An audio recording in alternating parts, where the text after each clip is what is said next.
Hey everyone, this is Kandace and Sher with Processing Trauma Out Loud. So good to be back, Sher, to do another episode on what we've called a series, A War on Shame. We're naming it that because shame blocks love, and we want to war against anything that's going to block love coming into our lives and our ability to love others well. And last week we looked at what does shame feel like in the body? And we named some things and had a little discussion around that. But today what we want to do is we're going to give some specific examples of, okay, now that we know what shame feels like and we've slowed down and we're like, oh yeah, this is shame. This is my shame part. What do we do from there? Like, how do we engage that shame in a way that sets us free? And so, you were sharing a little bit before we pressed record about actually a pretty recent experience that you had, and I'm just want to invite you to share that with our listeners and yeah, where you're Yeah. at with today. And it's true that we're talking about shame. I mean, it's current. We're still dealing with shame. Like we've done a lot of work and we're still dealing with shame. Shame goes deep. We want to really say that out loud. I said this last week. I don't know anyone that hasn't had to do major work and ongoing work around shame. And I just something that happened for me pretty recently, like I'm going to say maybe 2 months ago or so. And you were there, Candace. We were with a group of women, and the question came to me, Share, what is it like for you to begin recognizing that you have a lot of anger? You're an angry woman. And whoa, the shame. It was like a boatload of shame. Just I erupted. I felt that much shame. It was, you saw my reaction. My all the things we mentioned last week, like the constriction, I felt like I couldn't breathe. I felt terror in my body. I started looking at the door, which was across the room from me, and I wanted to bolt. That's how deep that shame struck me, because I grew up in a home where anger was abusive and it was hurtful, and where the accusation came to me, if I did express anger, I was immediately shamed with the message, you are that horrible, angry person. Just like your dad. I'll say that. It was, my dad was very angry. And so my mom would say, you are just like your dad, which was, we were trying so hard always to not cause anger. So then to be accused. And so in this moment in the retreat, when that question came to me, all of the shame of a lifetime just I felt it in my body, and everybody could see it. And I named it. I didn't name shame, but I just said, "Is this a setup? Because if this is a setup, I'm out of here." And I was invited to look at each woman one by one, and and being able to see the face of love in that moment. Mhm. It was agonizing, to turn and look. Mhm. And when I looked and I saw love and care, and it was like everything started to go into slow motion. And I was able to begin to receive. Each woman said, I love you. I care about you. I've got you. And I was able to let it in very slowly. And it began to dismantle these feelings that I had. And it enabled me then to have a conversation in front of the group, with the group, about what does it feel like that I have anger, that I feel anger, that I express anger at something that I have felt my whole life, that it's so bad that I have to work very, very hard to not let that ever be. Yeah. Cher, I have so much going on in my heart right now because I was there and a couple things I feel like I need to get out. And we may need to talk about this later because I'm just remembering this so keenly now. But tangible presence of love. It Yeah. was thick. Yeah. Like it was weightier than the weight of shame. Yeah. Love is the only thing weightier than the weight of shame. And I saw with my own eyes and felt Yeah. in my own body that love came into that room through bodies, through Yeah. eyes, through words. And I want to hear the rest of the story. Well, it's been ongoing for me. I think But in that moment, what are you referring to? I'm trying well, to, I'm just curious because you're constricted, your heart's racing, you yeah, want to look away, there's yeah, agony. There were 9 other women, there were 10 of us. So there were 9 other women that embodied love for you. yeah, I mean, going after the little girl and going after the big girl. yeah, yeah. Tell me what happened. Yeah. Well, I started, I will say, I looked at the first person and there was just a couple of seconds of gaze. And then I went to the second person and then I turned to Patria, our leader, and I said, I need words. So I turned back to the first person again and the gaze was held. I will say that. Like I can still remember the held gaze. And she said, I love you. Mhm.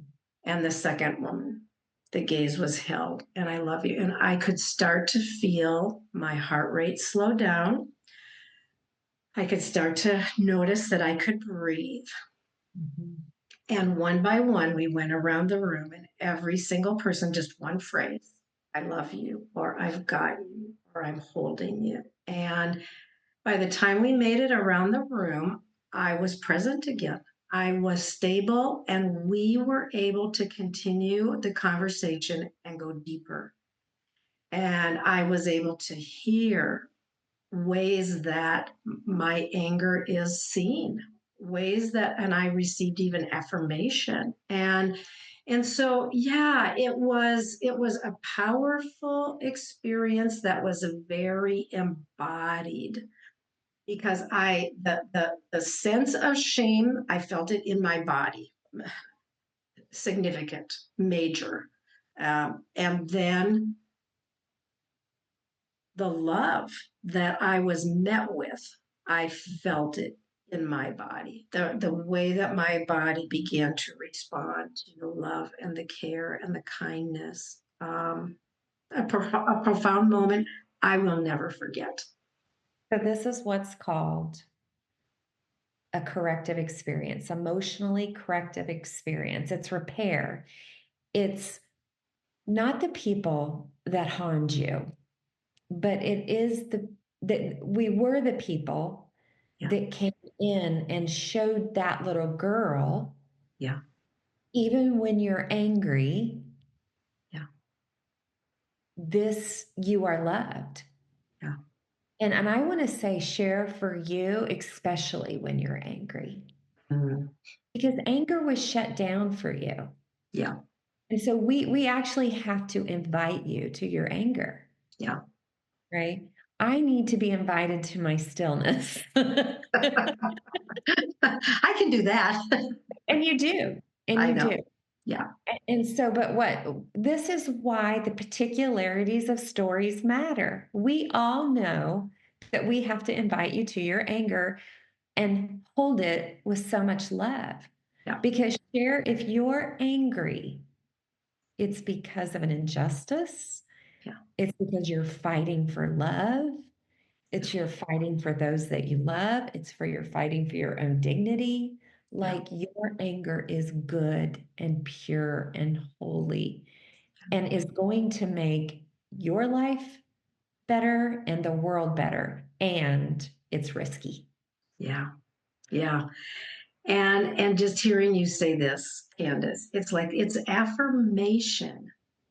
You have spoke such affirming words to an area that has been just so covered by shame for me that it almost takes my breath away in a good sense to hear you say the things that you said. And I'm recognizing the truth that when I am angry, there's cause. And yes, I want to be careful what I do with that. And can I lash out and hurt somebody? Yeah, I can. But do I also have huge desire to move toward repair? Yes, I do.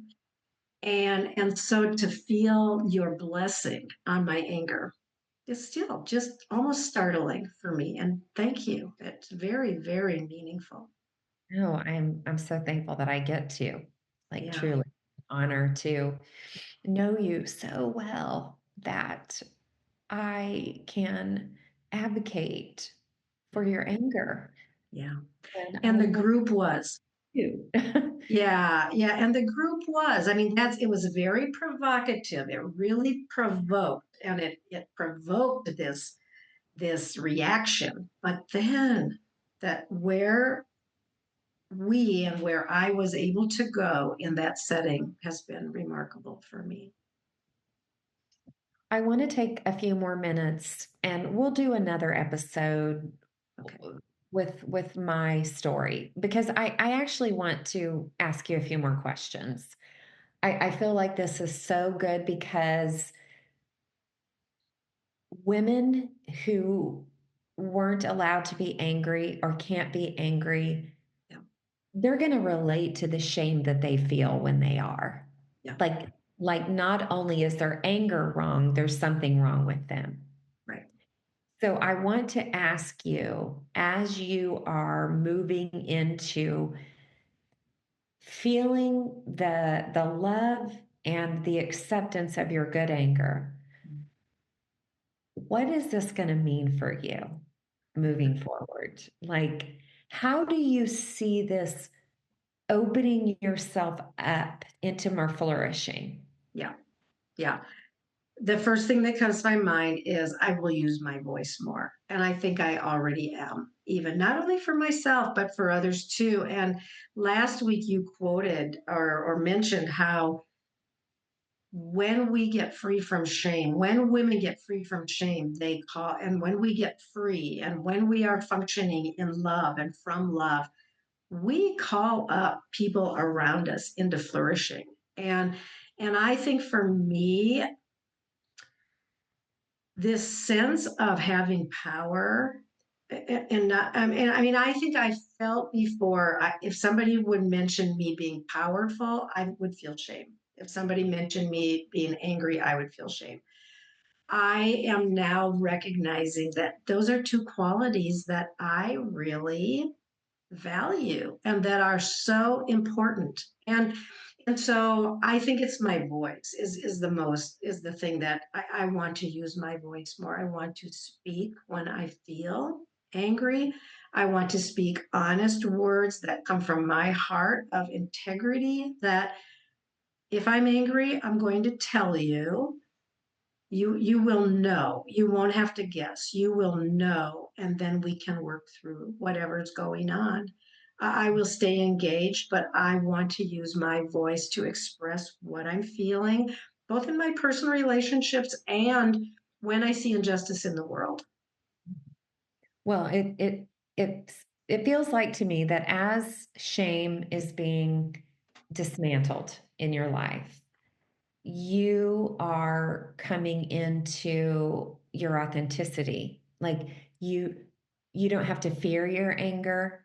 You don't have to feel shame over your anger. You get to authentically, and I loved what you said. If I'm angry, I'll tell you the truth.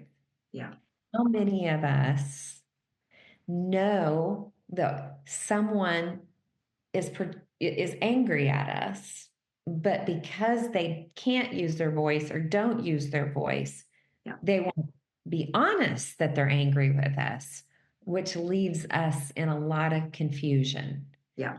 and in a bind. I know you say you're not angry, but I'm feeling I the frequency is anger. Yeah. Right. And it Yeah. is. Yeah, Yeah. So absolutely. your authenticity is a gift to you and to all of us who know you and to the world. Yeah. Yeah.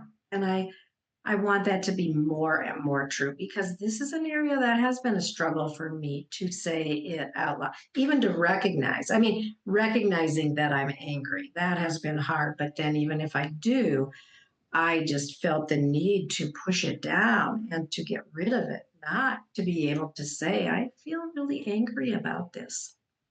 I want to normalize that. I Ah, want what would it be like for women to be able to say, I'm angry and I love you. mm, Because I love you, I'm going to tell you why I'm angry. yeah. Wow. Ah, Might ruffle some feathers of people who don't get yes. it. But Yeah. like we know that here's the thing. Flourishing happens in the realm of truth Yeah. and Yeah. love. And sometimes anger. Yes. When there's anger there and we bring it, it's there's love Oh, yeah. and anger. Yeah. The Yeah. truth is that I'm angry. Yeah. Yeah. Yeah. Yeah. I love your comment. And I think I want to end with this. Right. Let's normalize that we feel anger. Let's normalize that we can say it. Let's normalize that that might cause disruption. Most likely it will. And let's normalize that we can work toward repair Yeah. Amen. so that we don't have to cover it up and stay in shame. Mhm.